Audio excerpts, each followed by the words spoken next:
Good afternoon and a very warm welcome to all of you to our Changing Lives webinar and to hear about the findings of the Loud and Clear report. As Katie said, my name is Alan Evans and I'm chairman of the Community Foundation in Wales. As some of you may know, Community Foundation Wales supports people and communities across the country and has distributed more than £30 million since we were established 20 years ago. Total grants for the current year amount to 4.7 million, which again is a marvellous achievement. We match donors and philanthropists with people and communities across Wales. And more recently, we have been involved in distributing funds on behalf of the National Emergency Trust in order to help people in Wales get through the pandemic that we've seen recently. In partnership with NET, we have distributed £2.9 million, making 645 grants with an average size of £4,600, quite an achievement. Indeed, I'd like to take this opportunity of thanking Richard Williams and his team for the remarkable work they've done in distributing these funds on behalf of NET in such difficult times. Diolch yn fawr. The Loud and Clear report involved conversations with more than 100 community groups and charities from all over the country to hear about what their concerns were, what really mattered to them, and in turn, how we could help support them. Interestingly, these conversations took place before the COVID-19 pandemic, and therefore the findings are even more relevant today. We would like to share these findings with you, as well as share some stories, and we'll have a panel discussion as well. As Katie said, the webinar is being recorded, so will be available to you all. I would now like to hand over to Annabel Lloyd, a fellow trustee, who will host the rest of the webinar and the panel discussion. Diolch yn fawr. Diolch, Alan, and good afternoon, everyone. We have some really important subjects to cover over the next 45 minutes or so. So let's get started. I'd like to invite Andrea Powell, Director of Programmes and Deputy Chief Executive at Community Foundation Wales, to tell us more about the findings of the Loud and Clear report and introduce some of the participants via the magic of video. Andrea. Thanks, Annabel. Good afternoon, everyone, and thank you for joining us today. So just wanted to start with a little bit about my background. So I've been working in the Welsh third sector for around 30 years now. Nearly 18 of those have been in grant making. So lots has changed during that time, although changes within the third sector have been really slow. Many of the changes faced now are no different to those of 30 years ago. And that's why the Loud and Clear report is so important. We were really keen to capture what we were hearing from the groups that were funding and to give them a voice. We're in a great position to be able to do that. It's really vital, though, that we heard from the sector as a whole, not just the groups that we have a funding relationship with. We didn't want groups to be telling us what they thought we wanted to hear. So we put out a call to action on social media to ensure we were capturing the views of a wide-ranging and diverse section of the sector. We had some really honest and frank conversations with organisations that were varied in size, some that were charities, some that were not, but they were all addressing a wide range of issues working across the length and breadth of Wales. We wanted some tangible evidence of the opportunities as well as the challenges, and that is exactly what we got. So here is a short video from some of the groups that we spoke to, with some of the key messages that were repeated in each of the conversations we had.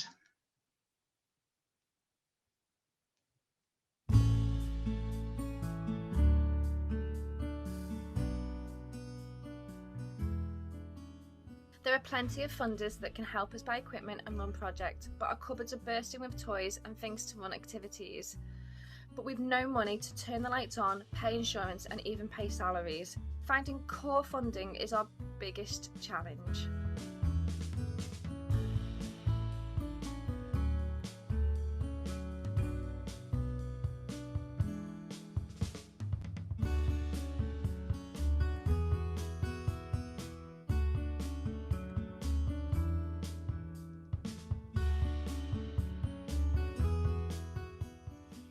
It's a very difficult time for charities right now in terms of forward planning.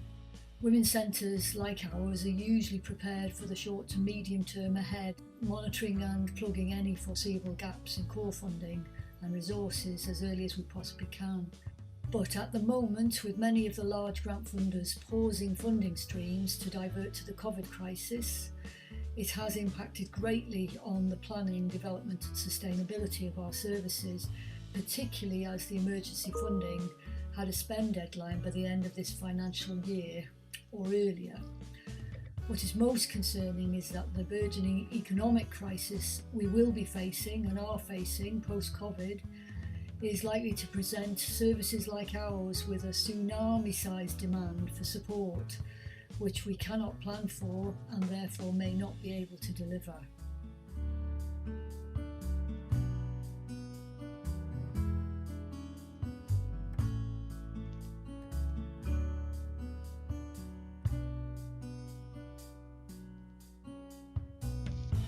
Thinking about the future and about the long-term resilience of the charity sector is more important than ever. To enable us to be the best that we can be, we'd have three main asks of funders. Firstly, core funding. It's more difficult to access than ever. Without our core being supported, we cannot take the time and dedicate the resources to be innovative and collaborate with others. Secondly, tell us in your guidance what you're actually looking for in a bid. It's well known in the sector that bids from Wales are often not of the quality you want, and that comes from a lack of guidance or conversation. Which takes me on to the last ask, meaningful feedback. In this difficult climate, it's sadly the case that not all bids will be successful, despite the work and energy put in. Support the applicant to do better next time by taking the time to meet with us and give us constructive feedback that can be implemented. We all want what's best for Wales and for the voluntary sector, so let's work together to make it possible.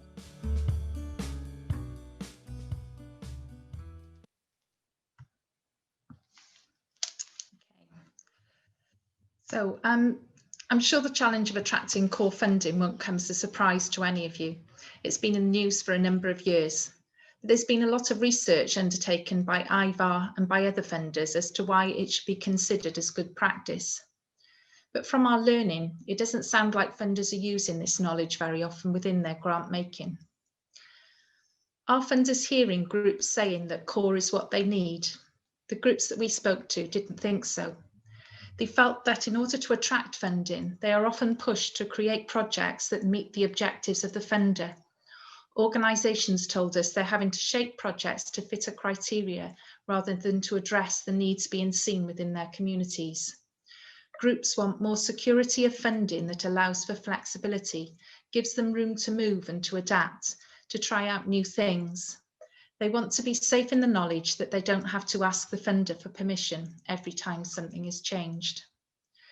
We also heard groups tell us how having the security of knowing they can run a service consistently for at least 3 years strengthens them. It helps them to retain their clients and to have a longer term impact on their journeys. Longer term funding is also better value for money. It reduces recruitment costs. It helps organisations to retain staff and therefore skills. It reduces time spent chasing funding and is often instrumental in encouraging other funders to jump on board. It provides leverage. It helps with the health and well-being of the team, staff, trustees and volunteers, improving loyalty and trust and helping them to develop skill sets that are not lost every 12 months as short-term contracts are up for renewal. It moves the relationship with the funder from being a transactional one to one of regular interactions, a better understanding of expectations on both sides, which builds levels of trust and honesty. The power balance between the grantee and the funder changes in a really positive way. During our conversations, we wanted to get an improved understanding of the level of knowledge in the sector of the funding that was available to them. Were groups applying to trusts and foundations external to Wales? And by that we mean those that don't necessarily have a Welsh presence, such as National Lottery or BBC Children in Need. And if not, why not? The difference here was quite stark between your grassroots community groups who appeared to have poor knowledge and rarely applied to trusts and foundations, to those larger charities with professional fundraising teams or who could manage to employ fundraisers who more often than not had a really sound knowledge of external funding and regularly applied for it, although to be honest, that's not entirely unexpected. There appears to be a huge lack of knowledge of what is available and a lack of understanding of where to get this information. More importantly, however, there also appears to be a lack of confidence in the ability of these groups to apply for funding. Numerous knockbacks and a lack of feedback from funders on unsuccessful applications doesn't help learning or growth. And a number of the groups that we spoke to told us that only around 10% of their applications are successful. This is really demoralising for the staff, particularly, who lose interest and energy. It doesn't encourage aspiration or innovation, so groups grow stagnant, with staff and beneficiaries often moving away. I'm really excited that having this tangible evidence will help inform a project I'm working on, a project that will make the case for Wales with trusts and foundations that are external to Wales. The project will build connections between them and our voluntary sector here in Wales, and will bridge that knowledge gap to create opportunity for growth and innovation. And if you'd like to hear more about this, I'd be really interested to talk to you outside of this webinar, so please make contact with me. Here at Community Foundation Wales, we'll be using the learning that we've gained to reshape our funding. Much of our funding is in small grants, with the average grant of around £3,000. But we're aiming, once we reopen our funds following the COVID crisis, hopefully in the new financial year, that even our small grant programmes will offer multi-year core funding wherever possible. We're keen to show that we've listened, that we've heard, and that we've shared the learning, and we're willing to change our processes as a result. We're really keen to level out that power balance. I think it's fair to say, though, that the tide is turning, but over and over again, we were hearing about the struggles of groups to keep the lights on, to maintain a consistent programme or service without the need to be innovative or inspirational is their biggest challenge. In this next video,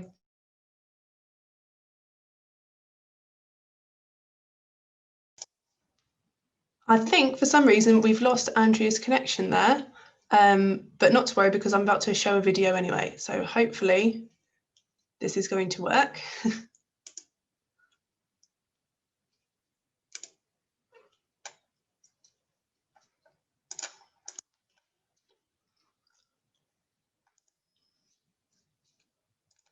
Apologies for that. Hopefully we'll be able to get Andrea back in a minute.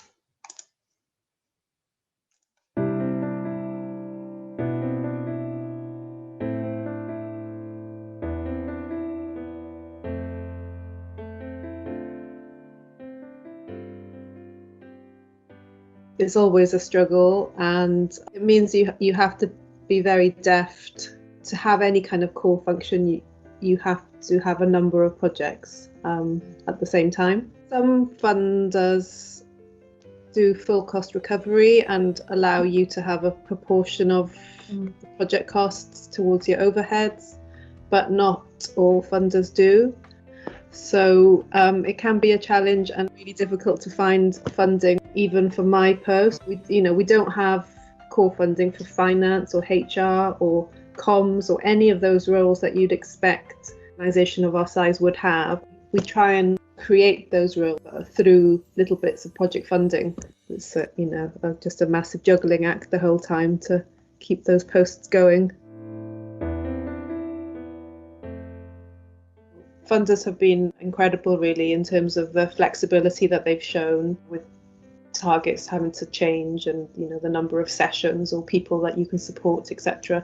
But also they've actually given more money to us without even, in some cases, even asked for it. They've just decided as a programme that they're going to allocate X% more to all BAME-led organisations, or all organisations working with BAME people. One of the silver linings has been the focus, because the pandemic has shone such a light on the impact on BAME communities, and also the coincidental timing of Black Lives Matters. I think the two huge world events have come together to make funders more aware of the needs and importance of BAME organisations. So it has actually been beneficial to us. There's been more funding and more flexibility. With the new funding, we were able, for example, just to buy lots of laptops for young people who didn't have any to do their schoolwork. Also give money as emergency crisis funding for families in need.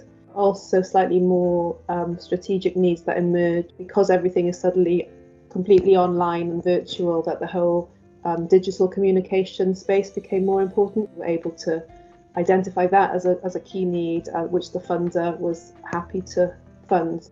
Another funder just gave us an unrestricted £20,000 grant, which they just said just have it as a cushion in case, because we understand that things are very difficult and unpredictable at the moment. That was really, really, I think, innovative.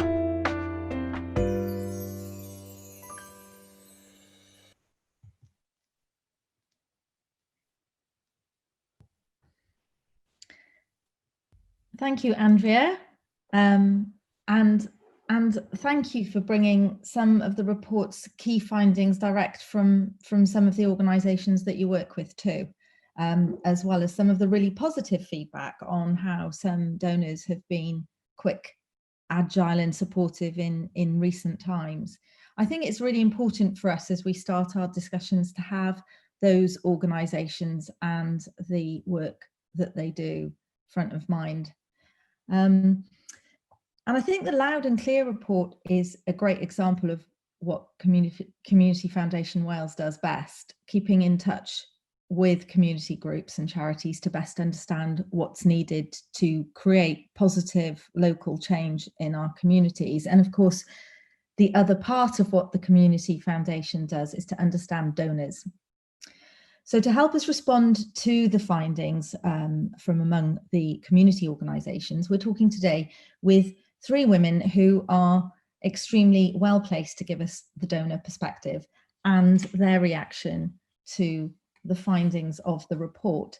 As Katie said, if you have any questions during the course of the discussion, please use the chat function and we'll get around to as many as we can. And if we can't get to them all and we run out of time, we'll ask the panelists to answer them after the session and email them to everyone as a follow-up.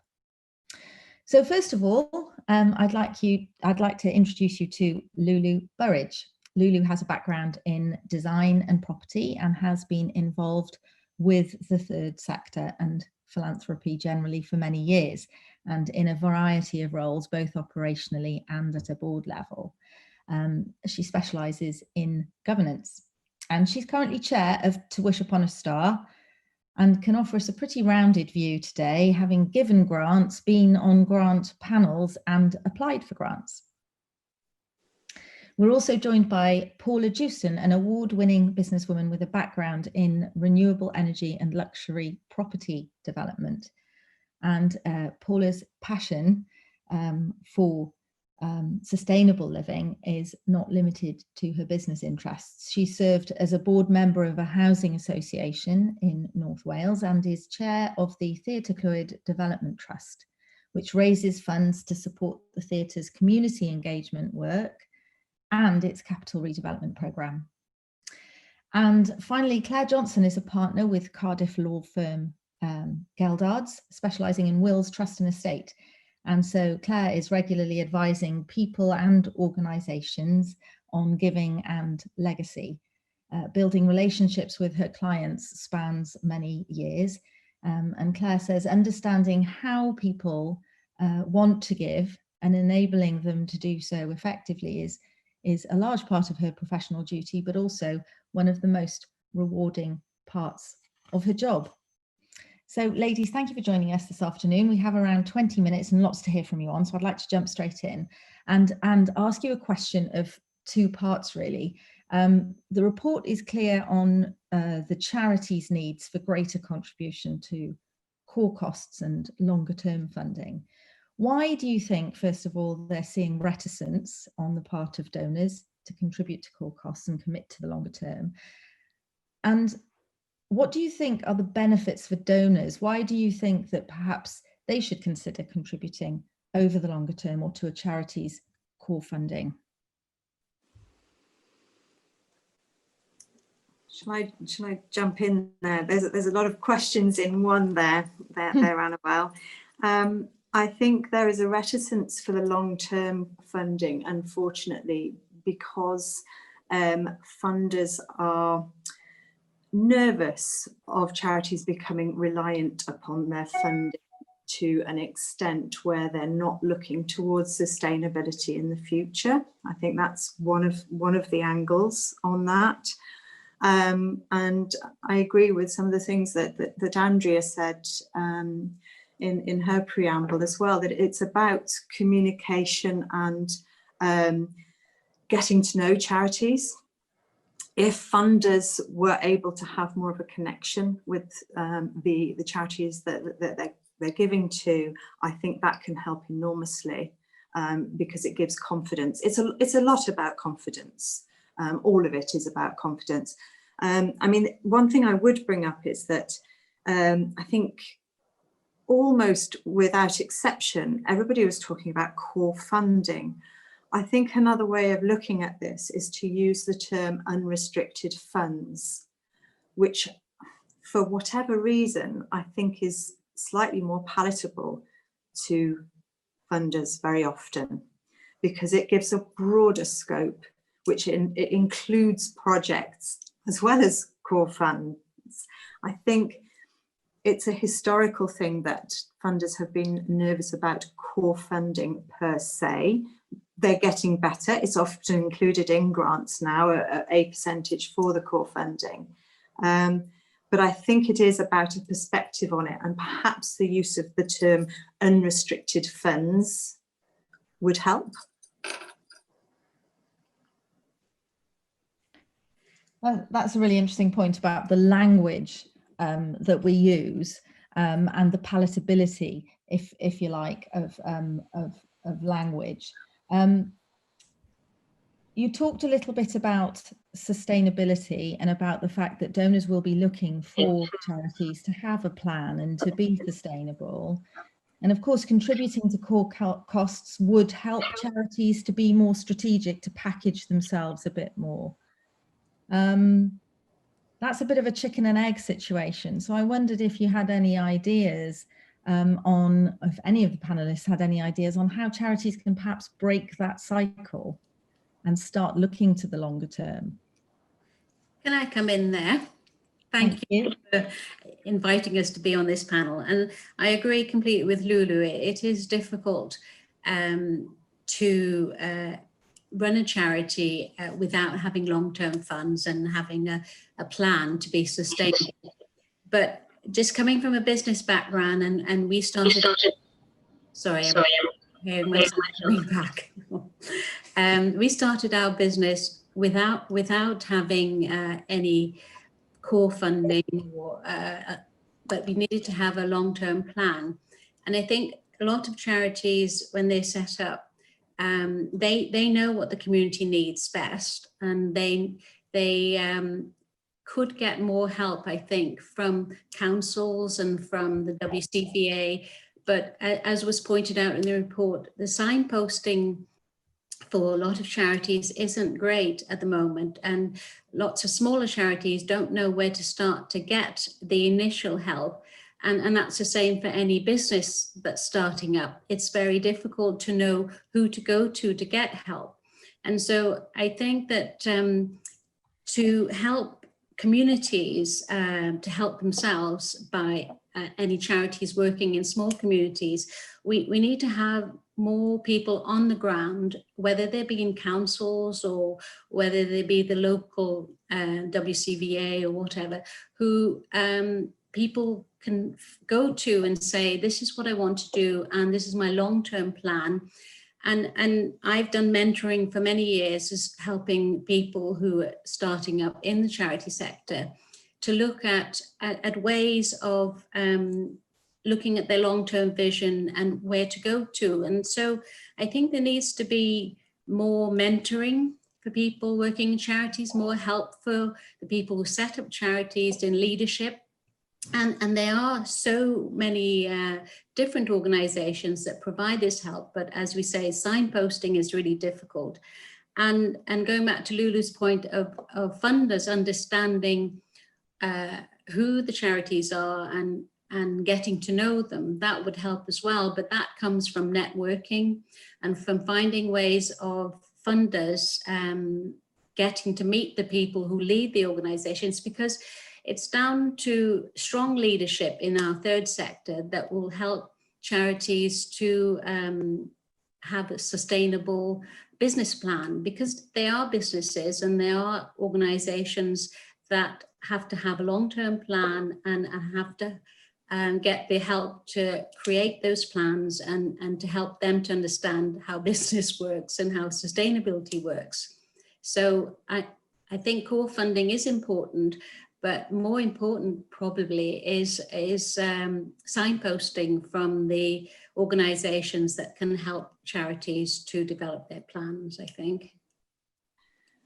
I think also Paul has hit upon something that's very much a part of it as well, is that not completely, but a lot of funders are from a business background.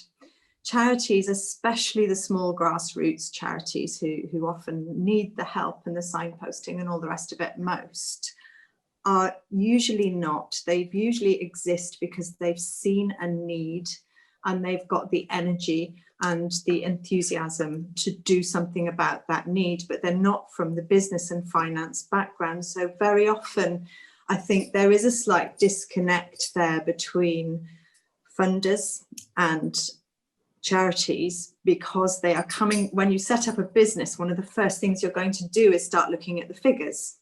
When you set up a charity, it's very often the last thing you do. And I think that is a disconnect that can present a problem of understanding and being able to actually set out a business plan as well. So that's where I think, you know, Paul is right. Mentoring is a wonderful way of building that bridge to be able to get those skill sets, etc. But it is a continual problem that I think anybody in the third sector will have come across time and time again. It's very interesting, isn't it? Because we're talking about charities needing to be businesslike. And all too often, really, in the general public world, we don't really like that idea of business being associated with charity. We all want to put our hands in our pockets and know that that person that we've seen on the Children in Need broadcast or whatever it is going to benefit from what we've just taken out of our pocket, because we're emotionally connected and we're emotionally engaged. And that emotional engagement is really, really important. So is there perhaps a need for us as people and as a society to get a bit more realistic about the business of charity? What Lulu made earlier around engagement and taking people with them on that journey and having much closer connections and dialogues between the people making the donations, whether that's a large grant making organisation or the individual donors. And as you say, Annabelle, I think people do want that connection with what they're giving and to understand the tangible benefits that would bring. But by having an ongoing dialogue and connection and engagement, and I find with the wealthy individuals I am working with, looking for ways to pass on their wealth, that really appeals to them, the idea of being able to get more personally involved and to see the end results. And maybe it's about encouraging donations through giving of skills and time as much as cash to help those organisations fill those gaps in terms of being more business-like. And I think there's a huge untapped source of would-be donors of both skills and funds in terms of individual giving. And I feel it my responsibility as a professional to be starting those conversations with clients, and other professional advisors should be encouraged to be doing the same, because when it is raised, it's pushing at an open door and people really want to engage with the local community. That really appeals. And what do you think are the benefits for donors at looking at core costs or longer term funding, or really supporting a particular chosen cause, as opposed to being sort of project focused? Yeah, ongoing relationship, doesn't it? And the satisfaction and the benefits that come from the longer term investment. It seems crazy the feedback saying that the projects are being shaped more by the need to get the grants to match that than the actual needs on the ground that the project leaders are best placed to identify. As you say, chicken before the egg. Yes, but I think this is a really interesting point about involvement, in that what we're saying is philanthropy, can take many different forms. So yes, of course, the charities need funding, but there's also other ways that people can give of their time and expertise. We've had a couple of questions in. Question from Michelle Clark. Many charities in Wales have great collaborative working skills, and through collaboration, they bring added value to services. Yet developing partnerships takes resources, staff capacity, admin support, and so on. How favourably do funders look upon this type of capacity building? I would say it's difficult, isn't it? It depends. Funders are sometimes individuals, they're sometimes big. There's such a range of what a funder is. So, you know, they have their own personalities, as it were. So difficult question to answer across the board. But I think, like with most things, I think, again, I would say that anything that gets value for money, which that does, I think donors love value for money. So in that sense, I think it's a good thing. They dislike repetition. So often partnerships can avoid repetition of services, which is a good thing. But it's about getting that message across to the donor and allowing them to understand what you're doing. And so I think collaboration would be generally looked upon favourably if it's done in an effective way. But it's about getting your message across. And that's quite difficult sometimes within the grant process, because often there's not a box that asks you about that. So you've got to be quite canny to get those points across in your grant making, etc. too, which is a whole nother field.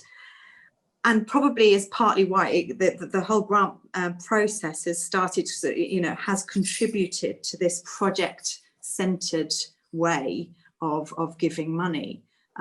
Because a project-centred way is a very easy form to write, whereas a form that talks about unrestricted funds and core funding, that's a much more difficult form to write for the person giving the grant.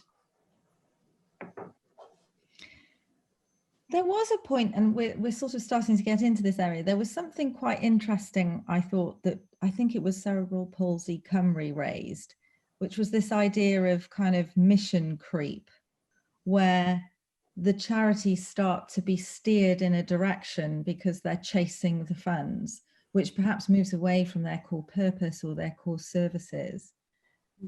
Do we think that is a bit of a threat, and what can we do about that? It absolutely happens. It absolutely happens. I've seen it time and time again.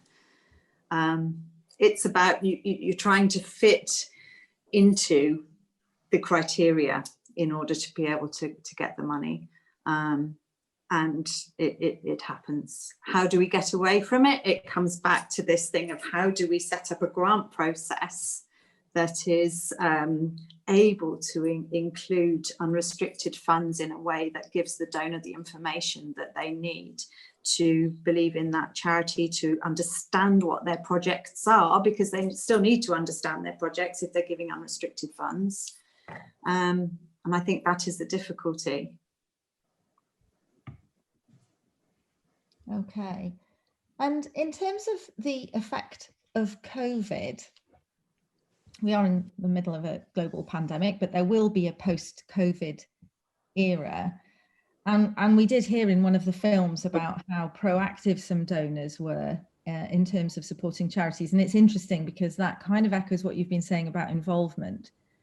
once a donor is established with a charity and understands that charity and has confidence in that charity, then they were quite happy to give unrestricted funding. That was the phrase that they used, to support them, because we're all going through difficult times.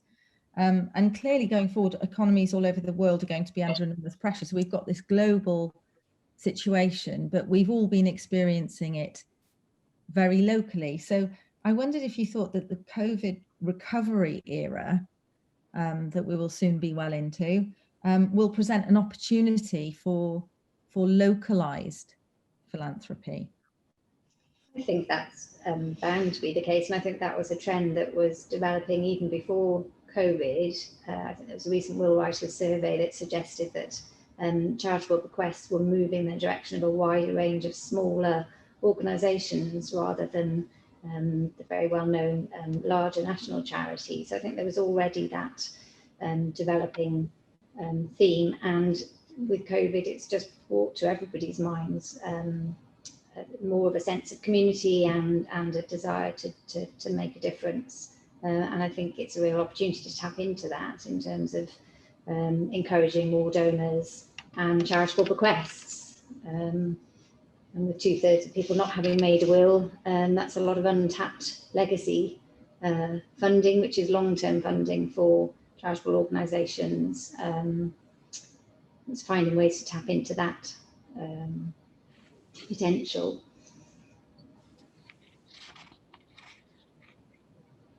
Can I just add, if we go to the point, COVID has made people realise the importance of communities and of local support, and communities know best what they need, and that's been mentioned by so many of the organisations that Community Foundation has spoken to. But it has to be, I think, a strategy from the Welsh Government to help communities to see how best to help themselves. So to relieve poverty, and Joseph Rowntree Foundation brought out a report just this month about poverty in Wales. And poverty in Wales is probably the highest in the UK, some of the highest, and that affects health. And we can see that more people from deprived areas die from COVID and are affected by COVID. And it's not because they don't understand how they get COVID, but it's because they have no choices. They can't decide to stay at home and not go to work and use public transport and do all these things. So to talk about core funding, yes, core funding is important, but I do believe that there needs to be a Wales-wide strategy to help communities to address all the issues that the charities are trying to address. Charities are there because we don't, I believe, don't have the right social infrastructure to give people a quality of life. And we've got lots of ideas from the Welsh Government about you know, the quality of life and the long-term health and well-being of Wales. But that needs to be put into a more cohesive strategy to help communities to help themselves. And whether that is that the Welsh Government then put in more money into core funding into the charities that are actually doing a lot of the social care that maybe the government or the health service should be doing, that needs to be addressed. And I know we can say the Welsh Government is a funder, and the WCVA should be bringing together all of these issues as well. But it is a bigger strategy for Wales that we need to be looking at. And although small charities do need core funding, we need to be thinking about how we get the Welsh Government and health service and housing associations to work together. Because if people don't have proper housing, good quality housing, and if they don't have the proper healthcare, and if the facilities aren't there for their children to be educated and to have aspirations, then the cycle is never broken. And we continue to have poverty in Wales when Wales is a beautiful country with lots of natural resources, very talented cultural people who could help come together and take Wales out of poverty, but there needs to be proper leadership and proper way of getting people to think about sustainability, and not just about GDP, but about the health of the nation, really. And so we can talk about core funding, but there needs to be a national strategy for how we take people out of poverty and how we help charities to help us to help communities, really. Here, absolutely agree with you, but there is an inherent problem with that, isn't there? That the government know very well that charities are doing all this wonderful work that they don't have to pay for. Yes.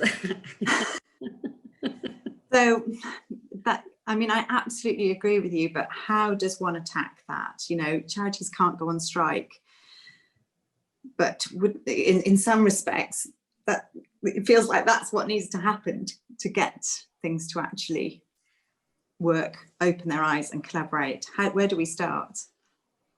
The Future Generations Act is in place by the Welsh Government, and maybe they need to take more responsibility for bringing people together and helping Wales to work together to have a healthier Wales, so taking people out of poverty. It is about collaboration. It is about communities knowing the best what they need, but funders maybe can bring some pressure to bear, I don't know, and to help to raise this issue. It's a cultural shift as well, isn't it? It's using perhaps this opportunity post-COVID to engage more people across society in Wales in these efforts. I think a lot is done by a small proportion, but not from a lack of willingness. It's a lack of sort of knowledge and awareness of the opportunities there would be to give of time and wealth and to make a real change. So I think there needs to be a cultural shift and more conversations amongst a wider section of society. And there's no one magic bullet for that. It's having discussions like these and reaching out to people in business and professional advisors and for mentoring of would-be donors and getting people to understand what's involved in running a local project and those core costs, and just opening people's eyes, I think. There is a moment in time now, isn't there, with COVID, in that we are going to be looking at recovery. We're going to be looking at there is a public acknowledgement that we are going into a period of recovery. So the work that charities do in terms of nurturing communities and supporting communities is perhaps more likely to be recognised at this point. And maybe if charities have a seat at that table when the plans are being made, because a lot of innovative thought and creative thinking going forward is going to be required if we're going to rebuild ourselves in the way that we want to be. And I think, you know, to Paula's point, the Future Generations Act has the framework there for us to be able to use that going forward. We have an interesting question in the chat from Frank Lerner, which touches on governance. How important is it for a donor, for a funder, especially during COVID, to exercise due diligence to identify genuine rather than spurious and fraudulent applications? I guess taking advantage during these times when everybody's trying to be agile. Does anybody have any thoughts on that, on how important it is for a funder to be careful about where they put their money? It's very difficult when you're trying to be agile, and I think most of us sort of in the third sector will probably have seen, you know, difficulties with that. One tries to do one's due diligence, but these fraudsters are awfully clever. So I mean, it's one of those, isn't it? It's very tricky. I think it is very important, but it's very difficult to do when you're trying to also be speedy, because speed was needed too.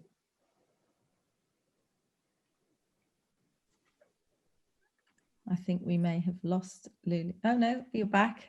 We lost you momentarily there, I think.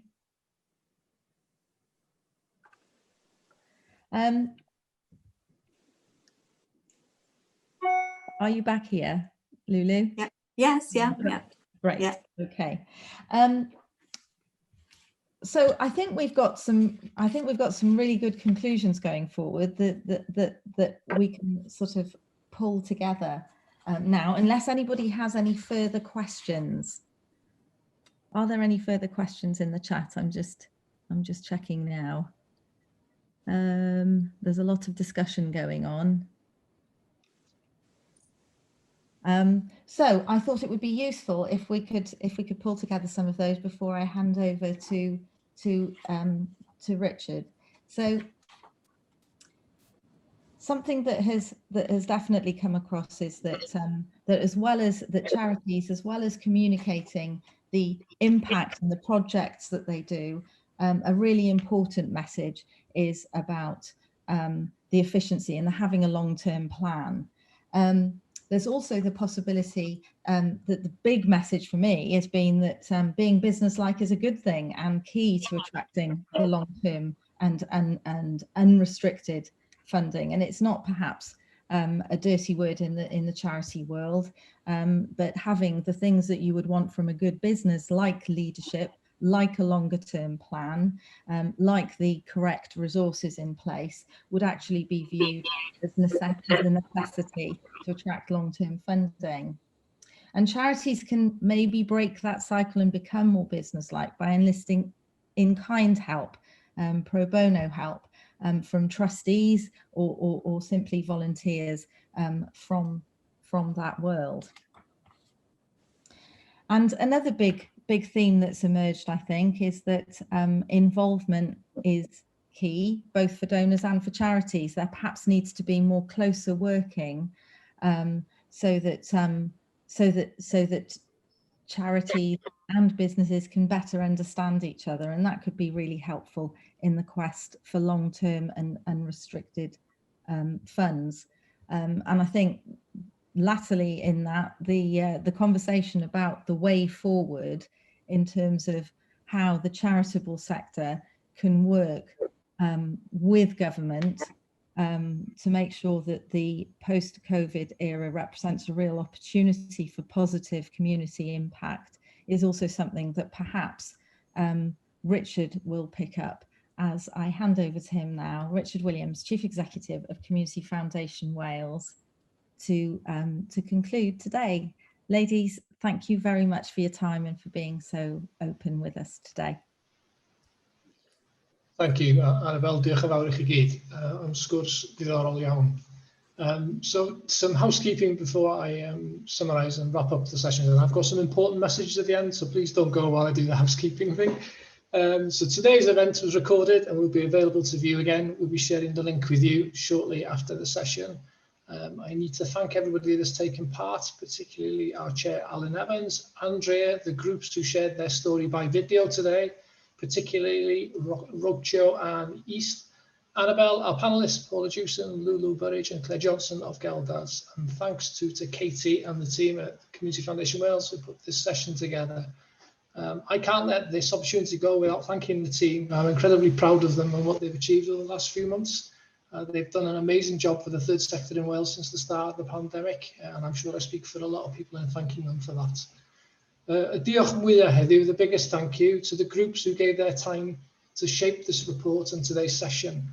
When we spoke with all the groups, we gave them a commitment that we would take their views to shape not only how we work, but to share that with colleagues across the sector in Wales and outside of Wales. So today is part of an opportunity for us to deliver on that commitment. So please, when we share with you the link to the webinar and the information that you've got today, feel free to share that with colleagues across the UK and across Wales and encourage the conversation to go broader than what we've seen today. So looking forward, so we've had an interesting conversation. This ranged wide and far, as you'd expect. And the chat box has been really interesting to follow as well. Ranges, we could have been here all afternoon talking about this. Our part of this world as Community Foundation Wales, it is about informing the most effective charitable giving that we can do. So our role as an organisation, a charitable foundation, is to connect funders and donors with the groups who make Wales a better place. We can do that because we are close to the community groups that we fund.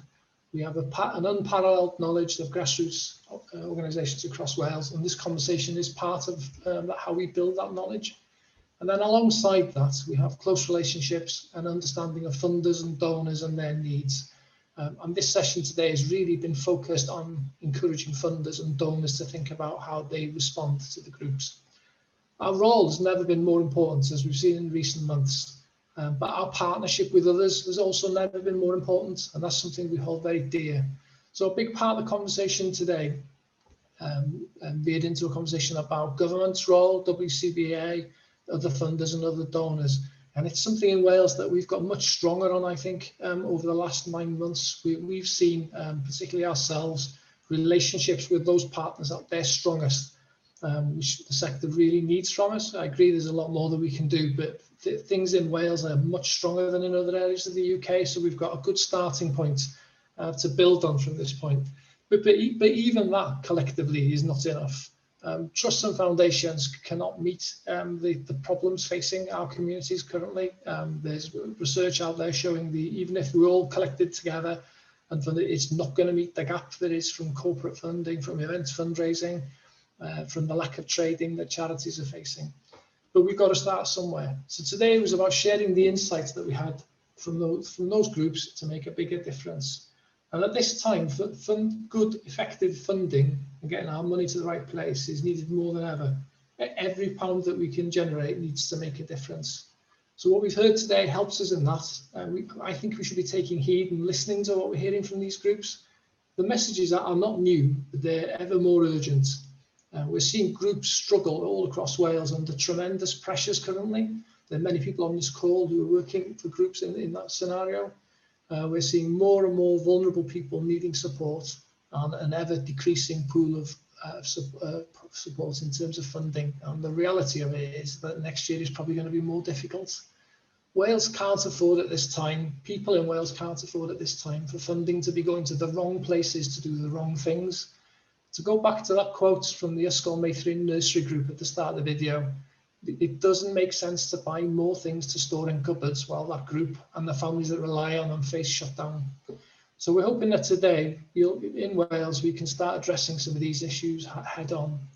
If you'd like to look further how you can play a part in this, we'd love to speak with you. Andrea mentioned it before, Katie, my colleague, mentioned it, and I too would be really happy to speak to anybody who thinks they can work with us to bring more funding into Wales and to get it to the right places in the right way. And there'll be details at the end of this session on how to get in touch with us. One of the great things about Wales, and we've all seen it over the past few months, is that we can connect quickly and get things done. Our size means we can be nimble and quick of foot. I hope we can be quick to react to what we've heard today and to make sure our funds are getting to where they're needed and making the biggest difference. That's what people in Wales need from us at this moment, and I hope this session has given you some food for thought about your role in this. Diolch yn fawr iawn i chi gyd am ymuno ni heddiw. Pnawn da i chi gyd. Thanks very much for joining us today and for sharing in this event. Good afternoon, everybody. Thank you. Thanks for that, Richard. I'm going to end the session by putting up some information about Community Foundation Wales and how you can get in contact with us. But otherwise, I hope you have a lovely afternoon.